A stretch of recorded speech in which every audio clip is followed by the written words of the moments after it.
Assalamualaikum warahmatullahi wabarakatuh. Waalaikumsalam warahmatullahi wabarakatuh. Alhamdulillah wassalatu wassalamu ala sayyidina Rasulillah sayyidina wa maulana Muhammad ibn Abdullah wa ala alihi wa sahbihi wa mawalah. La haula wa la quwwata illa billah, amma ba'du. Bapak-bapak, ibu-ibu, saudara-saudara kaum muslimin rahimakumullah.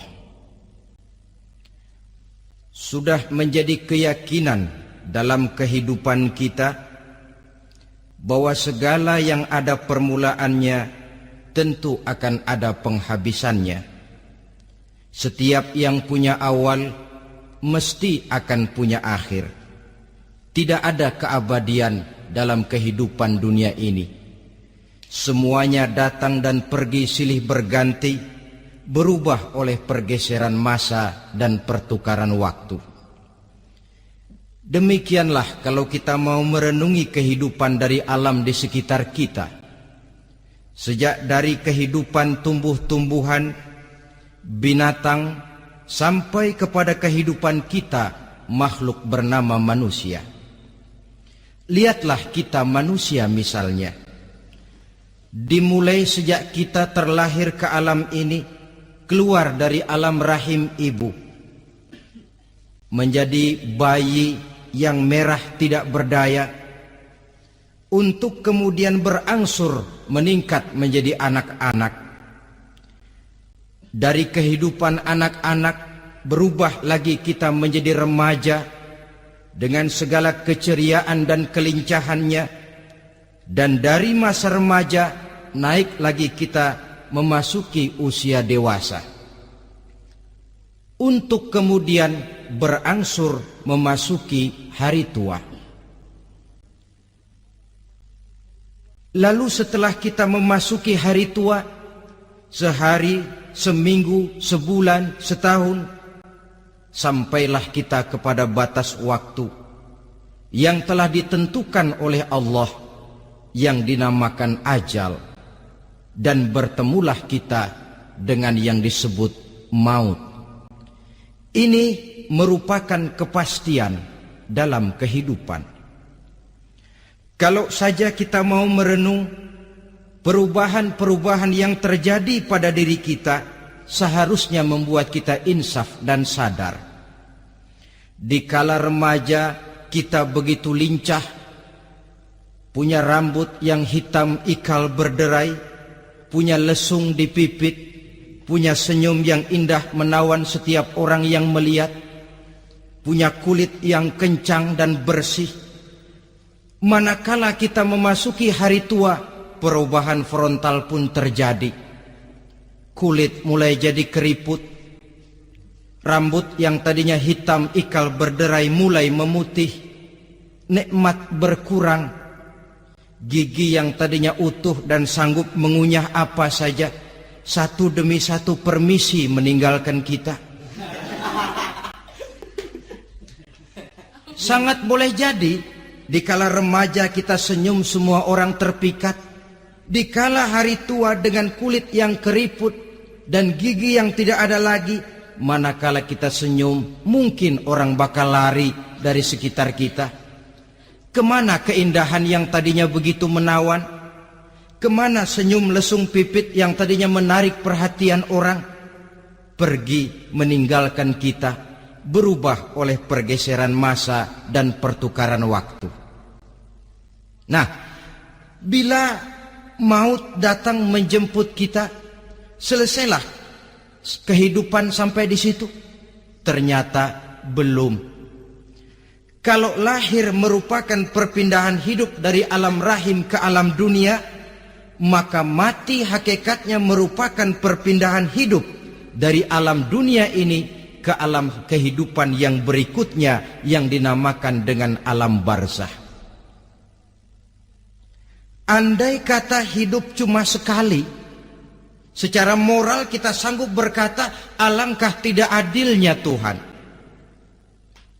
Kenapa? Dalam kehidupan ini kan aneka ragam terjadi. Ada orang yang zolim, ada orang yang dizolimi. Ada orang yang membunuh, ada orang yang terbunuh. Ada orang yang kaya, ada orang yang miskin. Ada orang yang jujur, ada orang yang menghalalkan segala cara. Sehingga banyak ketidakadilan yang terlepas daripada pengadilan dunia. Lalu orang pun bilang, di dunia ini katanya banyak pengadilan tapi sulit keadilan. Di dunia ini mudah mencari pengadilan tapi sulit untuk mencari ketidakadilan. Andai kata hidup cuma sekali, tidak akan ada hidup sesudah hidup yang sekarang ini. Bagaimanakah nasib mereka yang lepas dari pengadilan dunia ini? Alangkah tidak adilnya Allah andai kata tidak ada kehidupan sesudah hidup yang sekarang. Tentulah akan terjadi di mana orang menghalalkan segala macam cara untuk mencapai tujuan. Yang penting kan saya kaya, yang penting kan saya punya jabatan dan kedudukan tinggi. Kalau perlu jilat atas, jilat atas. Kalau perlu sikut kiri kanan, sikut kiri kanan. Kalau perlu injak bawah, injak yang bawah. Ini prinsip daripada orang-orang komunis. Dan pantas karena mereka tidak percaya kepada kiamat. Pantas karena mereka tidak percaya akan adanya kehidupan sesudah hidup yang sekarang ini. Maka saya menghimbau kepada seluruhnya, kita sudah kadung menyepakati negara ini berdasarkan Pancasila. Kita sudah kadung konsensus bahwa PKI dengan seluruh ajarannya tidak punya hak hidup di bumi Pancasila yang kita cintai ini.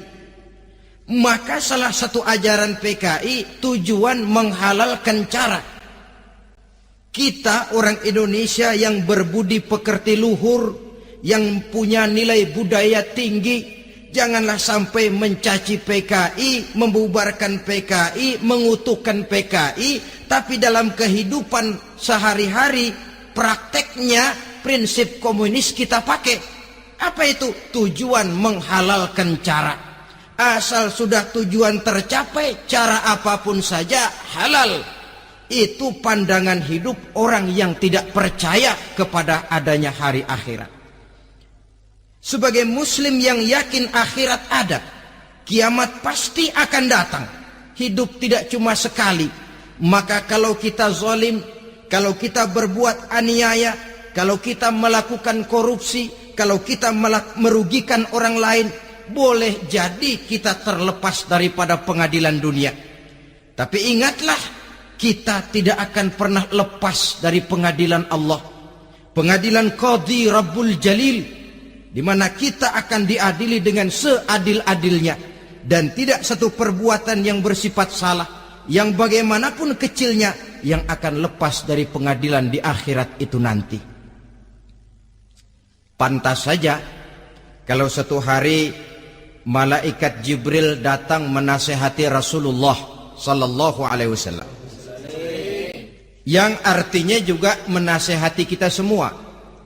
Apa kata malaikat Jibril kepada baginda Nabi? Ya Muhammad, ish ma syi'ta fa innaka mayyitun.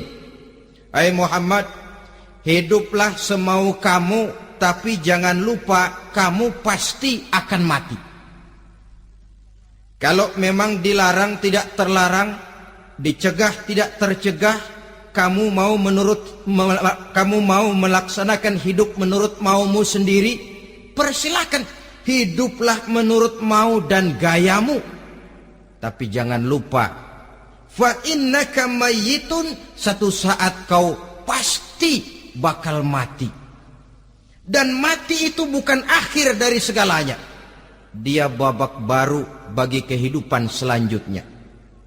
Silakan hidup menurut maumu, tapi jangan lupa kau pasti akan mati. Wa'mal ma syi'ta fa innaka majziyun bih. Kerjakan apa saja yang kamu mau. Kalau kau mau menghalalkan segala macam cara, persilahkan halalkan segala macam cara. Tapi jangan lupa kau akan mendapat balasan dari seluruh amal perbuatanmu. Wa ahbib ma syi'ta fa innaka mufariquhu, dan cintailah apa saja yang mau kau cintai. Kau cintai anak istrimu, silahkan. Kau cintai harta bendamu, tafadhal. Kau cintai tanah airmu, kau cintai pangkat dan jabatanmu, persilahkan. Tapi jangan lupa, fa innaka mufariquhu, kau pasti akan berpisah dan akan meninggalkan segala yang kau cintai itu. Apa artinya ini buat kita? Ternyata sesudah maut datang menjemput kita, ada kehidupan sesudah hidup yang sekarang ini. Ini yang mendorong kita untuk dalam kehidupan di dunia ini tidak melakukan prinsip saenake dewe,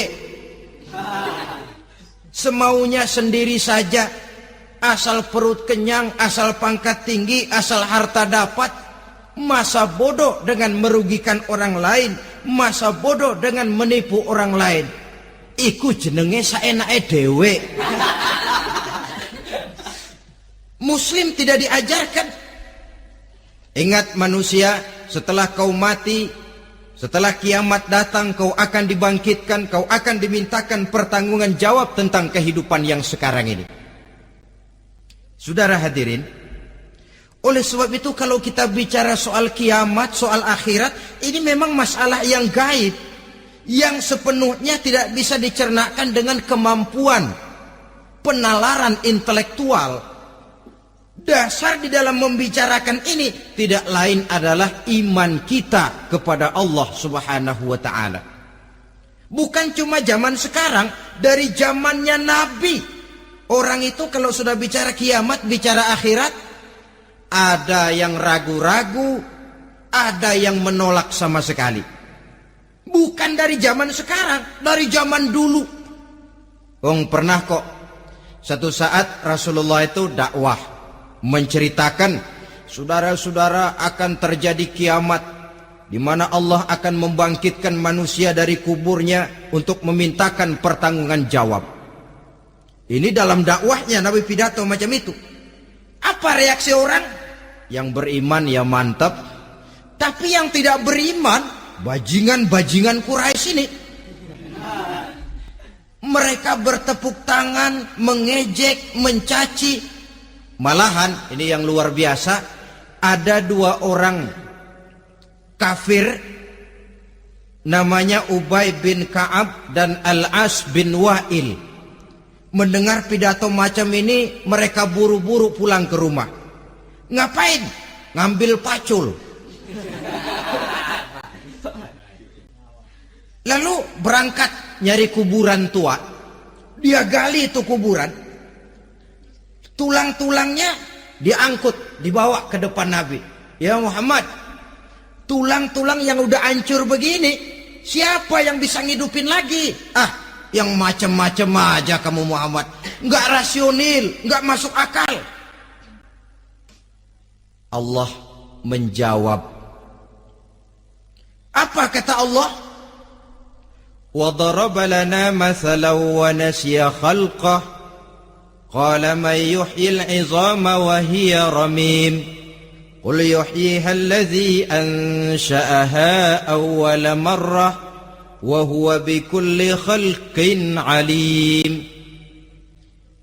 Mereka memberikan perumpamaan kepada kami, kata Allah. Mereka melupakan asal kejadiannya. Mereka bertanya, siapa yang sanggup menghidupkan tulang belulang yang sudah hancur kayak begini? Qul yuhyiha alladhi ansha'aha awwala marrah. Katakan kepada mereka Muhammad, yang akan menghidupkannya adalah Dia yang telah menciptakannya pertama kali dulu. Kalau Dia sanggup menciptakan, Dia tentu lebih sanggup lagi untuk mengembalikan reproduksi ciptaan itu sebagaimana semula. Yang paling kasihan yang ragu-ragu. Akhirat itu ada apa enggak sih? Kiamat itu ada apa enggak sih? Lantaran ragu-ragu, terombang-ambing dia antara harapan dan putus asa, antara kenyataan dan idealisme. Ada yang buta sama sekali, 100% terhadap keadaan-keadaan sesudah mati. Perhatian mereka hanya tercurah kepada kehidupan sebelum mati. Yang mereka perhatikan siang dan malam tidak lebih daripada urusan perut. Pergi pagi, pulang sore, peras keringat, banting tulang. Cuma soal makan, soal minum, soal pakaian, soal kendaraan, soal rumah tangga, soal anak, soal istri. Yang mereka pentingkan hanya soal-soal politik misalnya, ekonomi, pembangunan dan industri. Untuk soal-soal kayak begitu, giat betul. Habis seluruh waktu untuk memikirkan, meningkatkan kebudayaan, politik, sosial, ekonomi. Kadang-kadang kurang tidur, kurang istirahat, berkeliaran ke sana kemari ke tempat yang jauh-jauh. Sampai-sampai kadang-kadang terkena stres, penyakit darah tinggi, ginjal, lever, untuk memikirkan hal-hal yang semata-mata karena dunia saja. Lantas boleh jadi mereka mendapatkan kekayaan yang berlimpah ruah, mendapatkan kedudukan yang tinggi, nama yang semerbak, dikenal orang di barat dan di timur, di utara dan di selatan. Tetapi alangkah kecewanya mereka jikalau datang ajal menjemput nyawa, mati mereka, meninggalkan harta yang banyak, nama yang masyhur. Mereka disebut dengan jasa-jasanya. Radio memberitakan, TV menyiarkan, koran-koran memuat. Bahkan nama mereka kadang-kadang dikenang 2-3 tahun setelah wafatnya. Tetapi dalam pada itu, roh mereka merintih, mengeluh, menderita, karena dilemparkan oleh Allah ke tempat-tempat yang kotor. Penyesalan yang sudah tidak akan ada gunanya lagi. Saudara-saudara kaum muslimin rahimakumullah. Oleh karena itu, kehidupan akhirat bukanlah dongeng dan takhayul, bukan khurafat dan hayalan. Kehidupan akhirat, hari kiamat adalah kebenaran dan kepastian. Dalam surah Al-Hajj ayat ke-7, Allah Subhanahu wa taala menyatakan, wa anna as-sa'ata atiyatun la raiba fiha wa anna Allah yab'atsu man fil qubur. Dan bahwasanya kiamat itu sesungguhnya adalah sesuatu yang pasti dan tidak ada keraguan-raguan lagi di dalamnya. Dan bahwasanya Allah sungguh-sungguh akan membangkitkan manusia dari kuburnya masing-masing. Nah, kalau kita sudah yakin kiamat sesuatu yang pasti adanya, akhirat sesuatu yang pasti adanya, dari mana pembicaraan tentang kiamat ini kita mulai? Tentu dari diri kita. Marilah kita mencoba melihat proses perjalanan hidup ini sampai kita memasuki kiamat. Hadirin, tidak ada makhluk secantik manusia. Tidak percaya, pernah ke Ragunan? Nah, saudara masuk ke kebun binatang, segala macam makhluk ada di situ. Ratusan macam jenis binatang. Bandingkan dengan saudara, kira-kira cakep mana?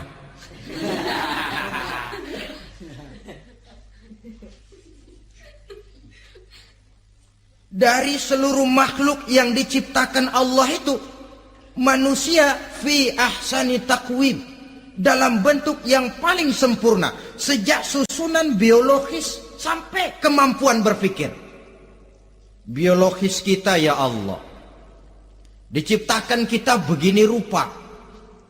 Diberikan 2 kaki untuk berjalan, 2 tangan untuk bekerja, diberikan 2 mata, dua-duanya di depan. Pernah saudara mikir kalau mata kita yang satu di depan, yang satu di belakang? Rasanya nggak laku kacamata itu.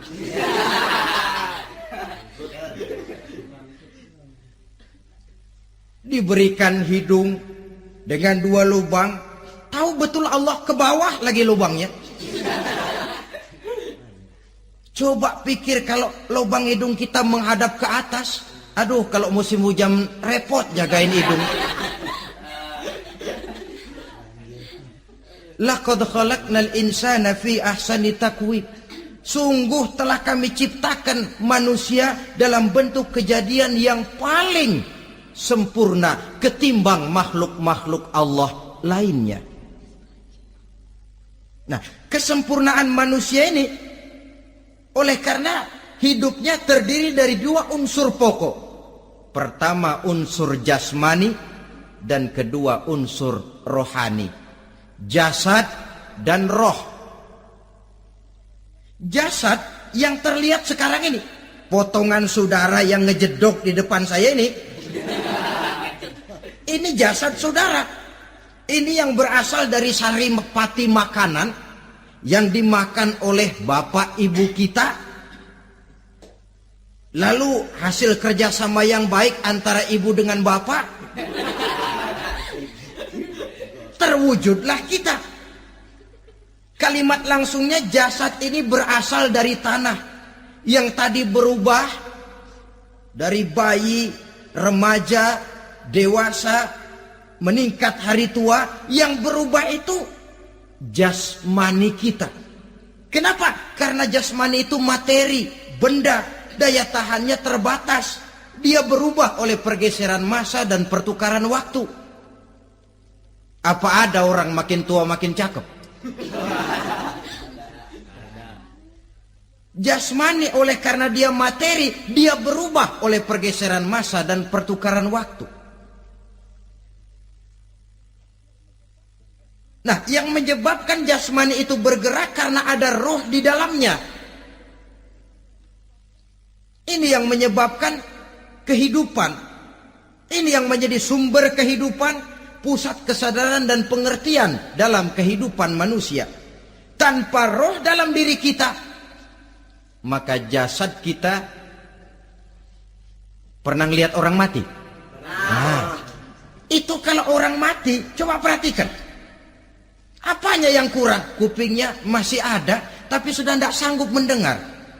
Matanya masih lengkap, tapi tidak mampu melihat. Jangankan melihat, terbuka saja tidak. Mulutnya masih ada, tapi sudah tidak bicara lagi. Telinganya cukup, tapi sudah tidak sanggup mendengar. Kakinya lengkap, tapi tidak mampu lagi berjalan. Apa penyebabnya itu? Ternyata jasmani kita, jasad ini manakala sudah ditinggalkan oleh ruh, dia tidak akan bisa berdaya apa-apa. Tidak mampu berjalan, tidak pula berbuat, tidak pula bekerja apapun saja. Saudara-saudara, dua-duanya punya kebutuhan. Jasmani ada kebutuhannya, rohani pun ada kebutuhannya. Jasmani yang jelas perlu makan, perlu minum, perlu tidur, perlu pakaian, dan sebagainya. Nah, apabila saat berpisah datang, ajal sampai, berpisahlah roh dan jasad. Dan itulah yang dinamakan dengan maut. Jadi apa sih mati itu? Mati adalah berpisahnya roh dengan jasad. Sebab itu Islam sangat menganjurkan kita untuk banyak-banyak mengingat mati. Bagaimana caranya mengingat mati? Pertama, mati itu kan pasti. Kira-kira yang hadir di sini ada yang nggak mati nggak kira-kira? Semuanya bakal mati kan? Berani? Berani. Sekarang mau? Saudara, sebenarnya kalau kita merenung lebih jauh, orang itu tidak perlu takut mati. Walaupun tidak boleh terlalu berani menghadapi mati. Karena bagaimanapun takutnya kita kepada mati, toh dia pasti datang. Bagaimanapun beraninya kita mati, kalau belum ajal ya tidak mati juga.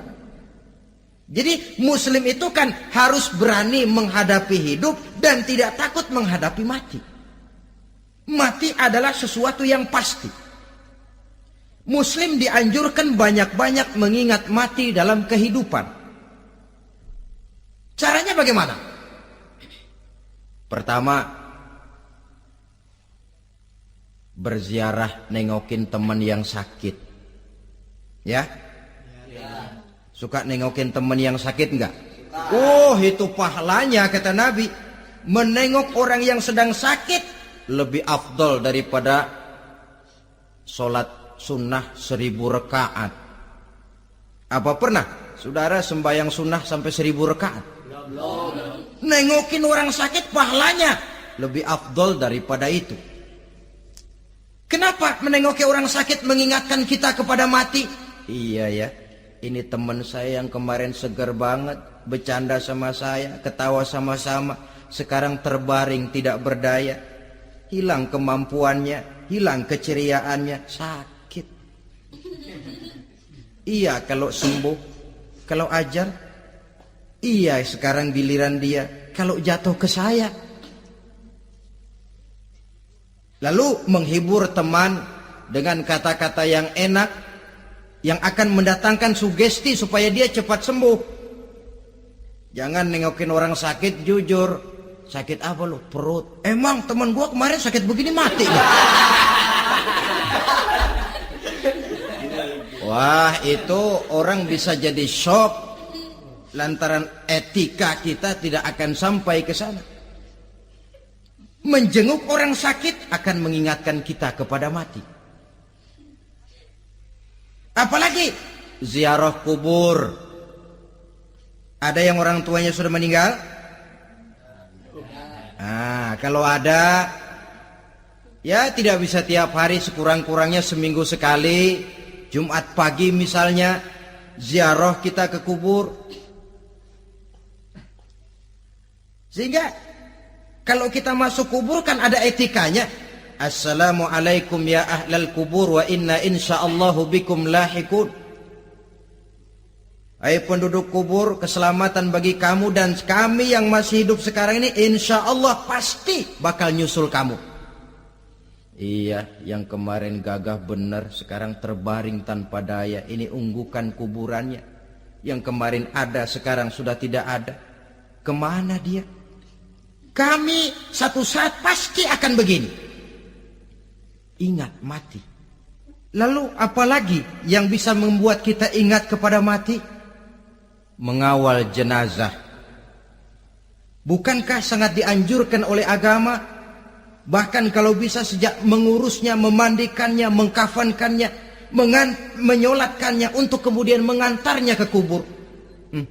Hari ini saya antar dia ke kubur, besok boleh jadi saya yang diantar orang. Hari ini saya solatkan dia, besok boleh jadi saya yang disolatkan orang. Hari ini saya masukkan dia ke liang lahat, besok mungkin giliran saya dimasukkan orang ke liang lahat. Ingat mati, tumbuh kesadaran. Lalu daya positifnya dalam kehidupan apa?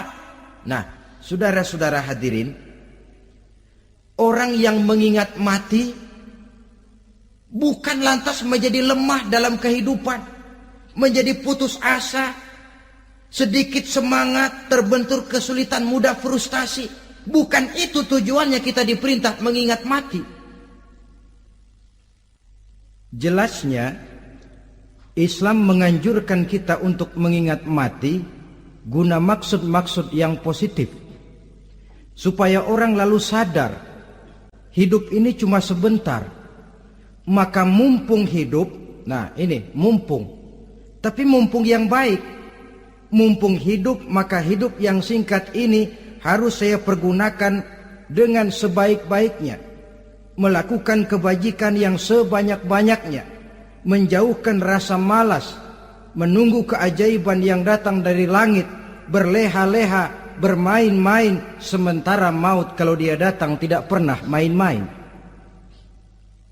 Pantas kalau seorang penyair bernama Syauqi memesankan tazawwad bittaqwa fa innaka la tadri idza hanna al-lailu hal ta'ishu ila al-fajri kam min sahihin mata min ghairi illatin wa kam min alilin 'asha hinan min ad-dahri. Persiapkan dirimu dengan takwa, sebab kamu tidak tahu apabila malam datang kamu masih bisa hidup apa enggak besok pagi. Apa ada jaminan saudara yang kumpul di depan saya malam ini besok masih bisa hidup? Tidak. Ada jaminan? Tidak. Tidak ada sama sekali. Kam min sahihin mata min ghairi illatin. Berapa banyak orang sehat mati enggak pakai sakit lagi. Sebabnya kadang-kadang ringan saja. Ada yang cuma jatuh di kamar mandi mati. Ada yang cuma ketiban pensil. Iya, kalau ketiban pensil 3 peti masa enggak mati. Ta'addadatil asbab wal mautu wahid. Sebabnya boleh jadi macam-macam, tapi mati satu juga, yaitu mati. Dia seperti kelapa yang terlalu tua jatuh ke bawah, yang kembang baru keluar pun jatuh ke bawah. Itulah mati.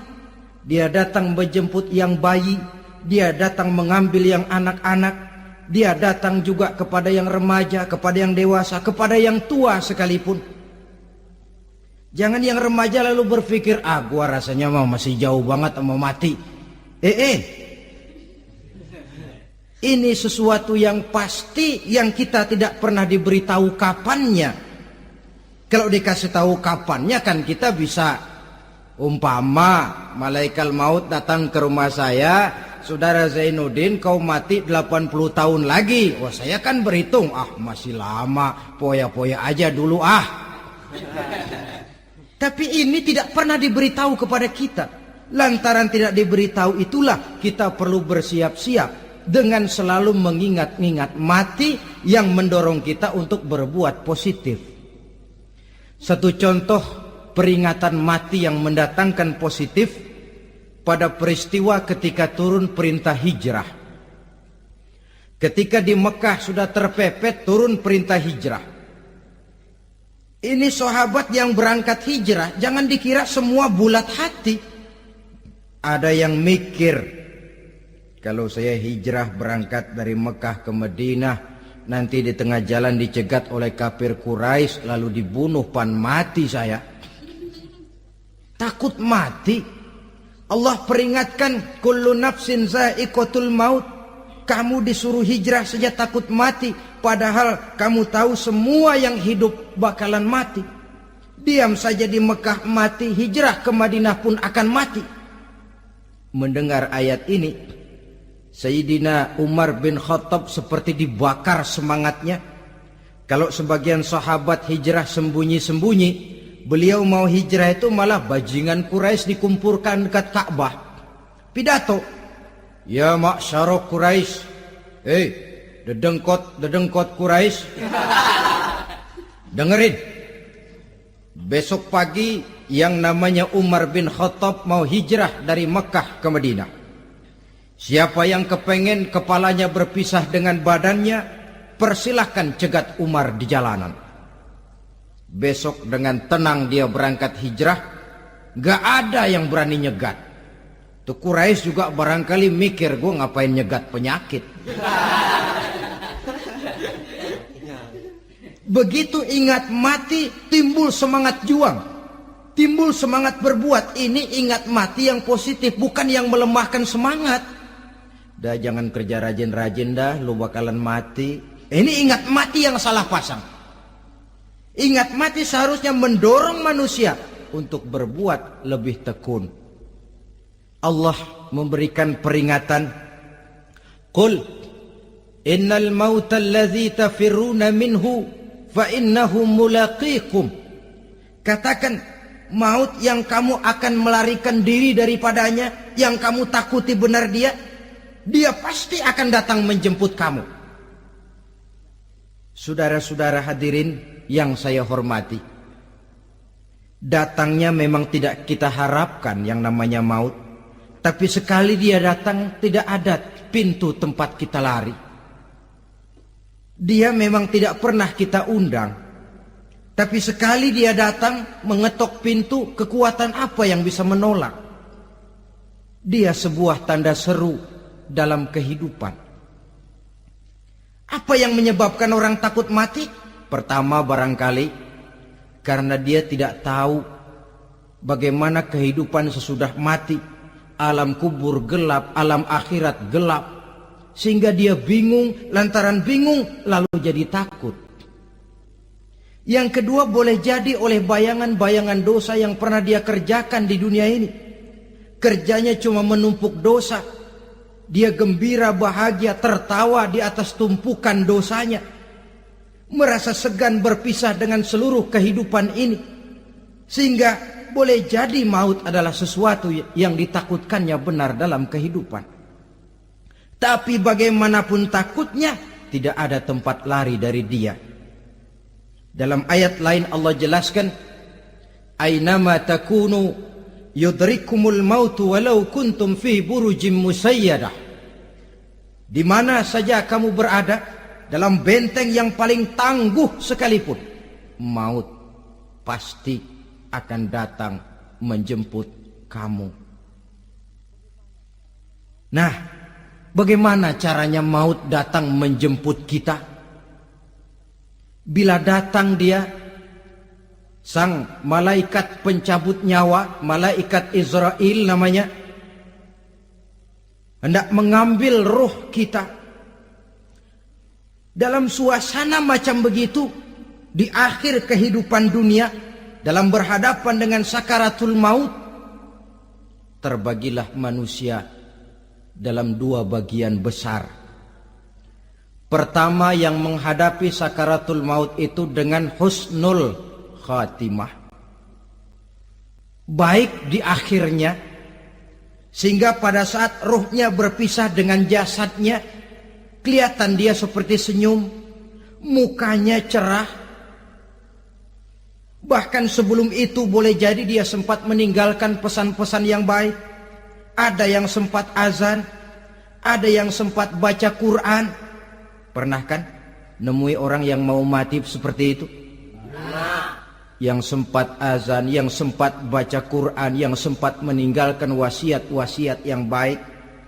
Sebab apa? Malaikat maut datang menjemput mereka juga dengan baik-baik. Dicabut ruhnya perlahan-lahan, tapi sungguh pun perlahan-lahan.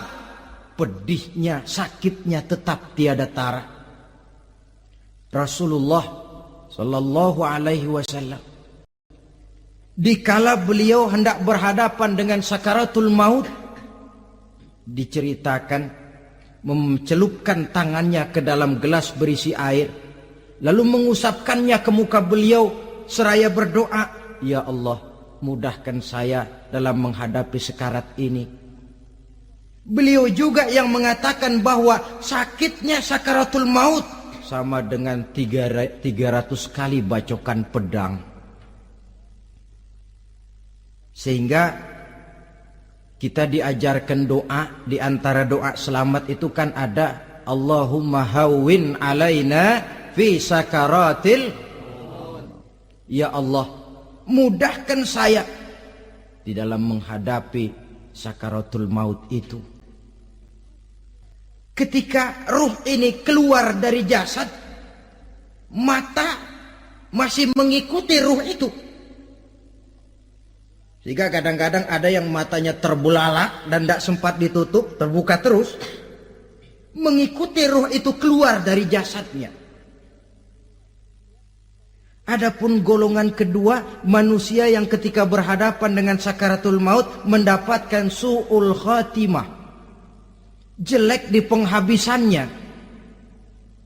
Sekaratnya sudah setengah mati, lalu jelek juga di akhirnya, mati dalam keadaan yang tidak baik, tidak terpuji. Ada yang lagi megang kartu, mati. Ada yang lagi di tempat ngadu ayam, mati. Ada yang lagi di tempat pelacuran, mati. Ada yang lagi megang botol minuman keras, mati. Nih barangkali malaikat maut gemes banget nariknya, lu bajingan, lu tarik terus ya, mati su'ul khatimah. Makanya bagus itu.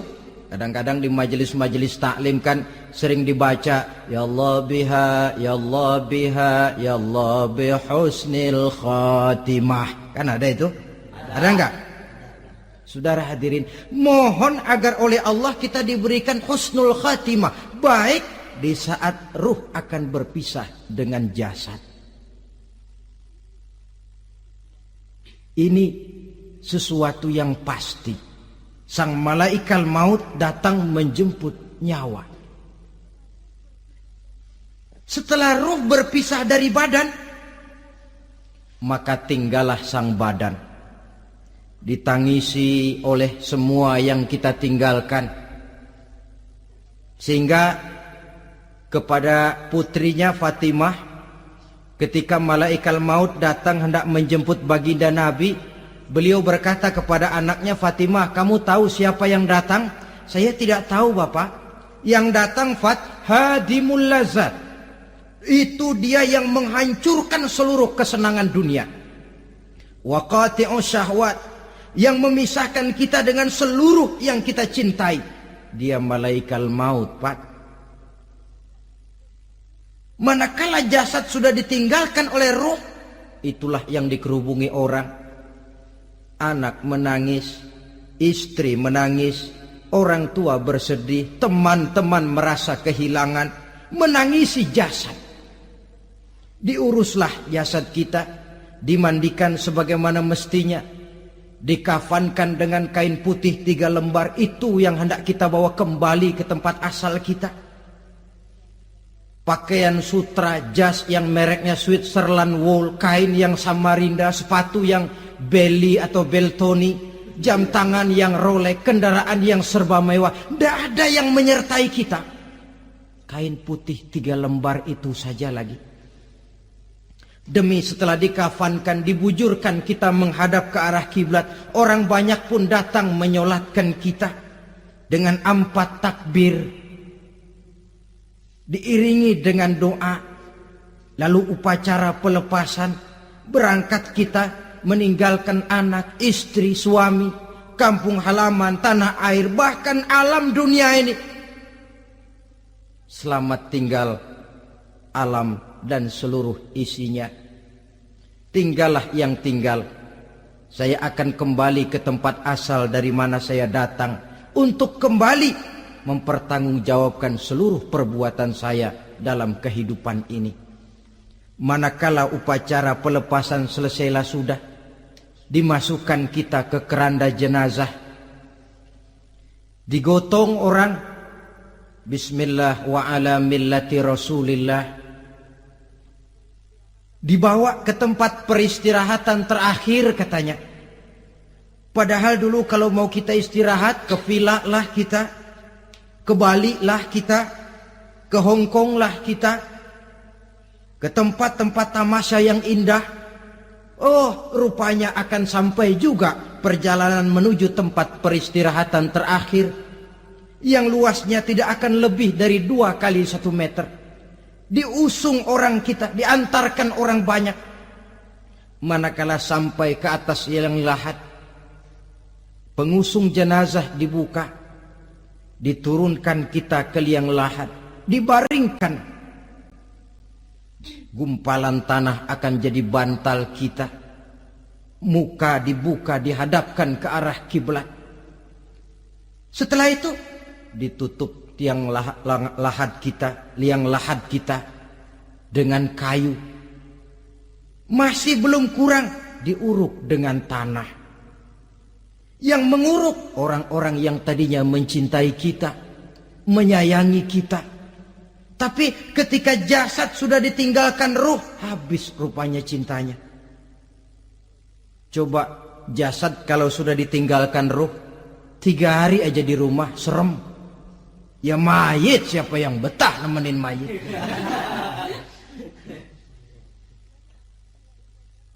Lalu bila upacara pemakaman selesai, maka berusahalah semuanya. Para pengantar akan kembali ke rumahnya masing-masing. Maka masuk kita ke alam kehidupan, yaitu yang disebut alam barzah atau alam kubur. Apa selesai hidup sampai di situ? Tidak. Hanya beberapa langkah setelah yang mengantar kita pulang. Diriwayatkan dalam hadis Bukhari dan Muslim, bila seseorang sudah diletakkan di kuburnya, lalu yang mengantar kembali pulang, maka roh si mayit akan dapat mendengar bunyi terompah orang yang pulang itu. Bunyi terompahnya terdengar. Datang dua malaikat menanyakan dia dengan pertanyaan-pertanyaan yang kalau bisa dijawab dengan betul, dua malaikat yang bernama Munkar Nakir akan bilang, jawabanmu betul, tenanglah kau di sini, naumatal arus, tidurlah kau di sini seperti tidurnya pengantin. Orang yang baik-baik di alam kuburnya akan mendapat nikmat kubur, sehingga masa penantian yang lama. Sebab jangan lupa, kita masuk ke kubur itu kan menunggu sampai datangnya hari kiamat. Jadi kalau kiamat umpama masih 1000 tahun lagi, ya 1000 tahun kita menunggu. Orang yang baik-baik penantian di alam kubur, kata malaikat, naumatal arus, tidurlah kamu seperti tidurnya pengantin. Bagaimana sih tidurnya pengantin? Nggak berasa. Iya, kata anak sekarang, endah aja udah. Begitu mendusin pagi, kata lakinya, malam sebentar bener ya Neng. Sebentar betul katanya malam. Ya tentu saja tidak terasa. Kenapa? Dia tidak pernah memikirkan waktu. Terbawa oleh kenikmatan dan kelezatan yang dirasakannya dalam kehidupan. Tapi orang kafir, orang yang dosanya bertumpuk, tidak sanggup menjawab pertanyaan dua orang malaikat, maka dia akan mendapat azab di alam kuburnya terus menerus siang dan malam sampai datangnya hari kiamat. Ibarat maling ayam ketangkep, belum masuk pengadilan udah digebugin duluan. Kan begitu kan? Ada maling ayam nggak di sini? Nah, itu yang nyaut tadi pengalaman itu. Di sidang belum divonis, belum digebugin babak belur. Saudara hadirin, maka alam kubur bisa merupakan raudhatun min riyadil jannah. Taman di antara taman-taman surga, pun juga bisa merupakan hufratun min hufarin niran, menjadi liang daripada neraka. Ada lagi riwayat yang dari Imam Muslim yang diperoleh dari Zaid bin Sabit. Zaid bin Sabit cerita, satu hari kami bersama Rasulullah sallallahu alaihi wasallam berada dalam kebun kepunyaan Bani Najjar. Rasulullah sedang duduk di atas keledai. Tiba-tiba entah bagaimana itu keledai terkejut, kaget, berontak, hampir Rasulullah jatuh. Rasulullah kemudian bertanya, rupanya di kebun itu ada kuburan tua, 5 atau 4 kuburan. Rasulullah lalu bertanya, saudara-saudara ada yang tahu nggak ini kuburan siapa? Nggak ada ya Rasulullah. Memang kenapa? Ini penghuni kuburnya lagi disiksa oleh Allah. Andai kata boleh saya mohon kepada Allah supaya kamu dengar seperti yang saya dengar, andai kata saja kamu kuat mendengarnya, saya pasti akan berdoa. Tapi sayang, saya yakin kamu pasti tidak akan kuat mendengar mereka mendapat azab di kuburnya. Hadis sahih riwayat Imam Muslim dari Zaid bin Sabit. Kehidupan di alam barzah. Pak, iya kalau yang matinya dikuburin. Lah kalau yang matinya diceburin ke laut, dibakar, di medan perang hilang gak ketahuan kemana jenazahnya. Saudara, hilang kek, dikubur kek, di dalam lautan direndam kek, itu kan cuma logika kita. Menurut Allah tidak ada perbedaan orang mati dikubur di dasar lautan, atau dibakar sampai jadi abu, atau gugur di medan perang tidak ketemu jenazahnya. Entah mereka tetap masuk ke alam barzah namanya. Jasad boleh hancur, tapi roh sebagai sumber kehidupan, pusat kesadaran dan pengertian, dia tetap ada, mengalami kebahagiaan dan kegembiraan, atau mengalami kepedihan dan penderitaan, bergantung kepada amalan yang kita lakukan dalam kehidupan di dunia ini. Maka dalam Yasin tadi kan jelas, qul yuhyiha alladzi ansha'aha awwala marrah, yang menghidupkan mereka yang dikubur di dasar lautan, mereka yang dibakar sampai jadi abu, yang akan menghidupkan ialah Allah yang menciptakan mereka dulu pertama kalinya. Jadi kalau sudah ada aslinya, ya tentu tidak perlu contoh lagi, akan sangat mudah membuatnya. Orang tua kita, keluarga kita yang sudah berpulang, mereka di alam barzah sekarang ini bisa mendapat nikmat kubur, bisa mendapat azab kubur, bergantung amalan mereka dalam kehidupan di dunia ini. Dalam Musnad Imam Ahmad dan Sahih Abi Hatim malah ada tambahan riwayat, orang yang banyak kebajikannya di dunia, amalannya akan datang menemani dia. Sholatnya dekat kepalanya, puasa sebelah kanan, zakat sebelah kiri, menghibur dia. Malahan dikatakan berbentuk orang yang cantik menemani dia di alam kuburnya. Aneh, dia tanya, man anta lam ara fid dunya ajmal minka. Siapa kamu? Di dunia ini belum pernah saya melihat orang secantik kamu. Dia jawab, ana amaluka soleh. Saya adalah amalmu yang soleh yang kau kerjakan waktu di dunia. Saya sekarang diperintahkan untuk menemani kamu di sini. Alhamdulillah. Sedangkan amalnya yang jahat akan datang dalam bentuk yang menyeramkan menemani dia di sana. Bayangin deh, di kuburan ditemenin yang serem-serem. Sama juga di dunia. Di dunia, kalau kita di tempat gelap ditemenin orang cakep, enak nggak? Wah, pengalaman. Tapi coba bayangin, sudah tempatnya gelap, yang nemenin jelek nggak ketulungan, gerah kita. Nah, saudara hadirin yang saya hormati, lalu bagaimana tempat arwah-arwah yang sudah kembali menghadap Allah yang disebut mustaqarrul arwah itu? Macam-macam tingkatannya sesuai dengan profesi dan amalannya waktu di dunia. Ada roh-roh itu yang setelah pisah dengan jasad, artinya mati, ditempatkan di tempat yang disebut a'la iliyin, tempat yang tertinggi. Siapa ini? Arwahnya para nabi dan para rasul. Ini fi a'la iliyin, di tempat yang tertinggi. Arwahnya para nabi, arwahnya para rasul. Dan karena kita bukan nabi, bukan rasul, ya jangan mimpi dapat tempat fi a'la iliyin. Kecuali kalau Allah menghendaki, itu hak prerogatif Allah. Tapi kan tidak adil kalau Allah melakukan itu. Ini kelompok roh-roh yang masuk golongan VIP. Wah, the first class. Para nabi, para rasul. Lalu ada pula roh-roh itu yang setelah pisah dengan jasadnya diumpamakan seperti burung-burung hijau yang berterbangan di perkebun-kebunan surga. Roh siapa mereka ini? Rohnya para syuhada, orang-orang yang mati syahid gugur membela agama.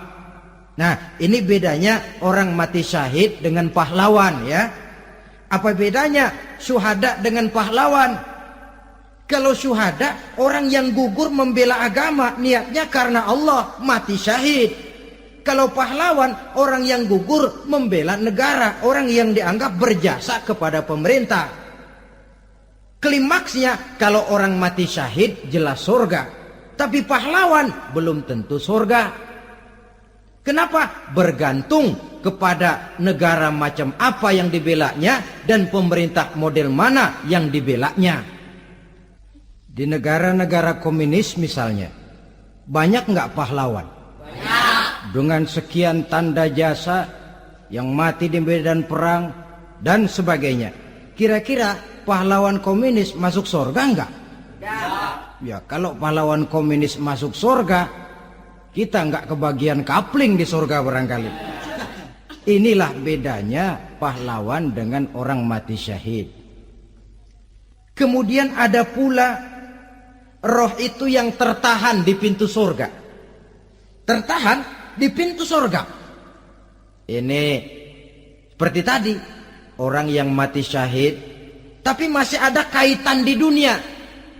Rasulullah pernah ditanya orang, "Ya Rasul, kalau saya maju ke medan perang bela agama, mati syahid, apa saya masuk surga?"